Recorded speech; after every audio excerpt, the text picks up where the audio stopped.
If you're looking for amazing city vibes, beautiful temples, islands with crystal blue waters, and rides that feel like you're walking in the sky, all in one place, this visa free country, just a 4-hour flight from India, might be exactly what you're looking for. Welcome to Malaysia. Here's a detailed 7-day itinerary which includes Kuala Lumpur, Langkawi, and Penang. After reaching the Bangalore airport, we purchased this Matrix SIM card which costed us about 2000 rupees and it worked smoothly throughout the trip. After landing, we headed straight to immigration. It took us about 40 minutes to get through. Malaysia is visa-free for Indian passport holders, but make sure you fill out the Malaysian digital arrival card 2 days before your arrival. You just need to enter your basic details and once submitted, the document is sent straight to your email. It's always a good idea to carry a printed copy along with these documents. Day 1 in Kuala Lumpur. We took a taxi from KL airport to our hotel Citizen M using the Grab app. We used Grab for most of our intercity transport. We left our baggage at the hotel and started exploring KL by foot since our check-in time was later in the afternoon. First, we reached Kasturi Walk. This is a covered walkway adjacent to the central market with food and clothing stalls. Near to this is Central Market. You can buy souvenirs, arts and crafts and novelty items. There are food stalls too.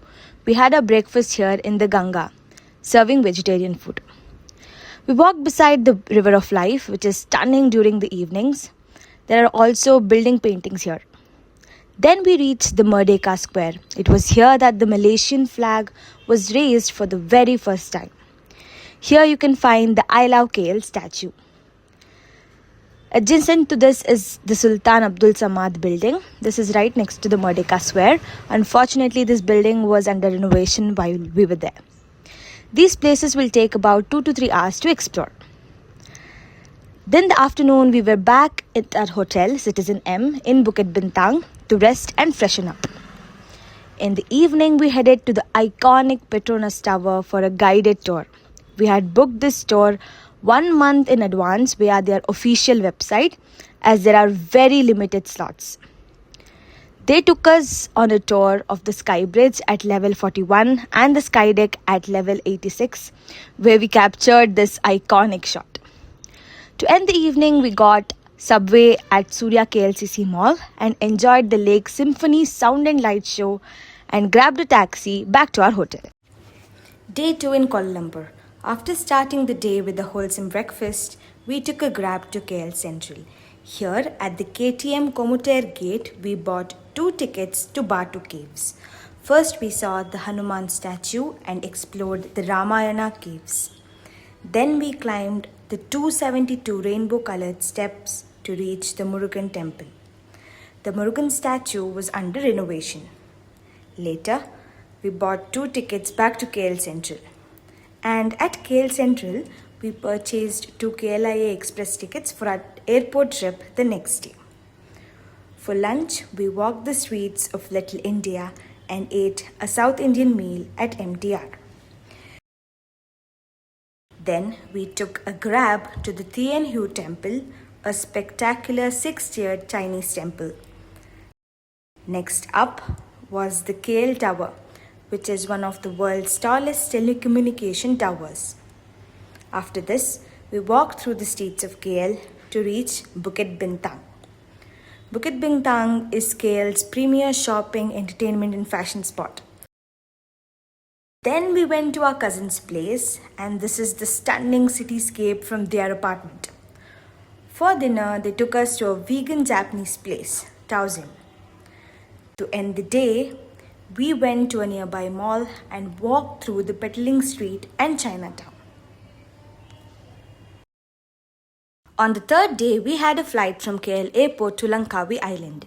We took the KLIA express train and it just took us on a smooth 30 minutes journey to the airport. It's just about an hour's flight to Langkawi. We reached our hotel, Wings, at lunchtime. We rested, freshened up and took a grab taxi to Langkawi SkyBridge. We had pre-booked the gondola ride and other entry fees on the Klook app. The gondola ride was a thrilling and an epic experience. First, you get down at the middle station and enjoy the panoramic views of Langkawi and nearby islands. Here, there's a Eagle's Nest skywalk. It's glass bottomed and overhangs the mountainside. Then you get to the top station. Here, there is a sky glide. It's a tiny little train which takes you to the SkyBridge. You can also trek to the bridge. While getting back, we chose to trek. Just a 15-minute walk to the top station. The sky cab ride back down to the base station was again nerve-wracking for me. After landing, we visited the Sky Dome and the 3D Arts Museum, which was unexpectedly really fun. We took a lot of pictures here. We ended our day in Langkawi with this beautiful meal at Pegaga vegan restaurant and chilling by our hotel pool. Day 4. We had booked a speedboat island hopping tour on the Klook app.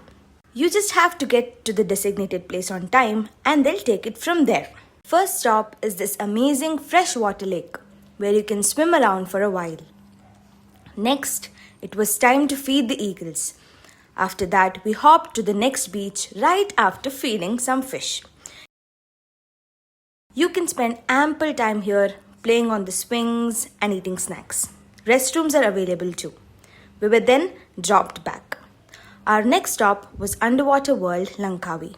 It was surprisingly so interesting. Here we saw jellyfishes, stingrays, penguins, seals, just a whole lot of aquatic life. Later for lunch, we headed to Pegaga restaurant and ate nasi goreng. We spent the evening at the Chenang beach. Lots of water sports here. We decided to jet ski. At night, we participated in this amazing fire show. There was so much happening at this beach and it was a great night. Day 5. We had our flight to Penang on this day. So in the morning, we headed for some duty-free shopping near Chenang beach. Here we bought perfumes, chocolates and other goodies and headed to the airport. Unfortunately, our flight was delayed. We took this cute little Firefly airplane. We reached Penang Island late in the evening. We took a grab to our hotel and it was about a 90 minutes ride due to traffic. And by the time we checked in to the Gurney Bay Hotel, it was late at night. We had our dinner nearby and called it a day. Day 6 in Penang. We started the day early with a scrumptious breakfast at our hotel because we had to go to Penang Hill. It opens around 6:30 a.m. and it's better to get there as early as possible. We reached around 9 a.m. and by the time we boarded the funicular, it was 10:30 a.m. You can buy express lane tickets if you want to save time. You can buy tickets from their website too. The funicular ride was really fun. There is so much you can do on top of the Penang Hill. We visited a temple, this old gatehouse, but the highlight was the habitat. You need to purchase a different ticket for this, easily available atop the hill. The habitat is a 130 million year old tropical rainforest ecosystem. Here, there's a langur walk and treetop walk, the highest public viewing point on Penang Island. We spent some time on the Great Swing, had some snacks and made our way back down the hill. Our next stop was the KLCC Temple, largest Buddhist temple in Malaysia, which is right at the foot of the Penang Hill. We spent about an hour here. At lunchtime, we went to Little India and had some idli. We walked the streets of Georgetown and looked at the famous street art. We walked to the Chu Jetty, an early Chinese settlement with wooden houses built on stilts. Next, we visited one of Penang's hotspots, the Armenian Street. And then we made our way to the ferry terminal to sail to mainland Penang. It was raining and the ferry ride was really fun. By the time we reached our hotel, Crown Plaza, it was late evening. We walked the streets of Butterworth and ended the day with some parotas and chai. Day 7 in Penang. We had booked the 7:50 a.m. ETS train from Butterworth to KL Central, and so we took a grab to the station. We enjoyed the scenic views and had a nap on the train and reached Kuala Lumpur at noon.